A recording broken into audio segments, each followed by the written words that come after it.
हम मौजूद हैं हरियाणा के शाहाबाद की नई अनाज मंडी में। योगेंद्र यादव हैं और आप भी कन्याकुमारी से पैदल चलते चले आ रहे हैं। इस तरह की कई यात्राएं हमारे देश में हुई हैं। रथ यात्रा हुई है, बस यात्रा हुई है और बड़ी बड़ी बसें बनती थीं एयर कंडीशन, फिर उसमें से ट्रॉली निकल के नेता बाहर आते थे। इन सब यात्राओं के तमाम अनुभवों को लेकर लोग कई तरह के आशंकित भी हैं और वो आशंकाएं जायज़ भी हैं। एक तो चुनाव परिणाम से जोड़ा जा रहा है, लेकिन मेरा सवाल चुनाव परिणाम से नहीं है।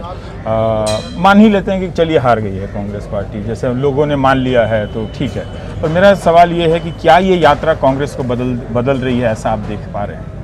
रविश, मुझे अच्छा लगा कि आपने सिर्फ चुनाव के परिणाम की बात नहीं की, क्योंकि हमारे जैसे लोग, देखिए मैं कांग्रेस से नहीं हूँ, मैं तो आराम से अपनी संगठन का बिल्ला लगा के चलता हूँ इस यात्रा के अंदर। तो मेरे जैसे लोगों के लिए यात्रा क्यों है? हमारे लिए सिर्फ एक और एक मकसद है, बाकी सब गणित वणित सब कुछ अलग चीज़ है। वो ये है कि इतने वक्त से इस देश में हर दिल पे नफरत और दिमाग पे झूठ, इसकी जो चादर बनी चढ़ी हुई है, उस चादर को उतारना इस यात्रा का मकसद है, कम से कम जिस कारण से हम लोग जुड़े हैं। बाकी कुंभ का मेला है, कुंभ के मेले में कोई अपनी मन्नत मानने भी आता है, कोई आस्था के लिए आता है, कोई दुकान के लिए भी आता है, सब तरह के लोग होंगे।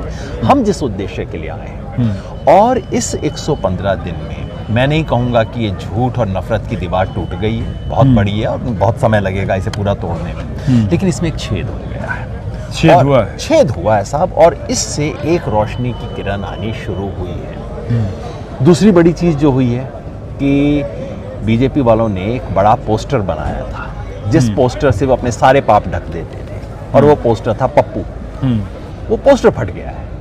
अच्छा। वो पोस्टर फटने से क्या है कि अब जितने भी पाप ढके हुए थे वो दिखने शुरू हुए।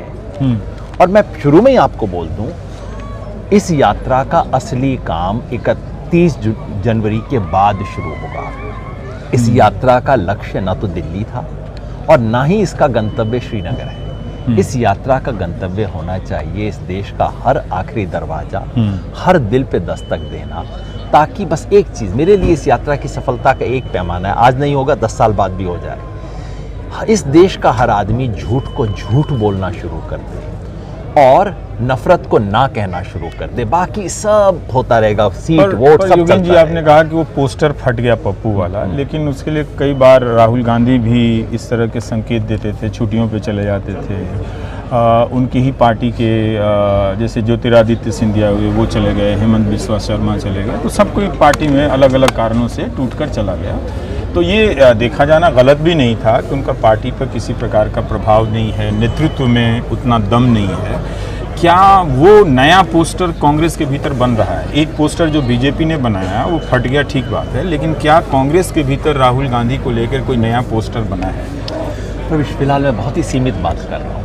पोस्टर क्यों बना था, क्यों टिका था, मुझे नहीं पता। वो हम सब जानते हैं क्यों टिका था, और हर झूठ में कहीं ना कहीं एक राई सच जरूर होता है। और वो पोस्टर के बदले नया पोस्टर कैसे बनेगा, फिलहाल कहना बहुत जल्दबाजी है। लेकिन ये जरूर है कि वो जो पुराना पोस्टर था, उस पप्पू में 3 पक्ष थे। अय्याश है, 3 दिन चल नहीं सकता। जब मैं यात्रा के लिए चलने निकला ना, मेरे एक साथी ने कहा, योगेंद्र जी आप तो सड़क पे चलते रह जाएंगे, देखना 4थे दिन हेलीकॉप्टर पकड़ के चल देगा और आप सड़क पे रह जाओगे, आपका तो ये हाल है। तो अय्याश मानते थे। अब 115 दिन के बाद ये तो हो नहीं सकता। आपको लगता है कि वो आसान नहीं था 115 दिन चलना? कठिन थे, और मैं कठिन हम जैसे लोगों के लिए भी थे।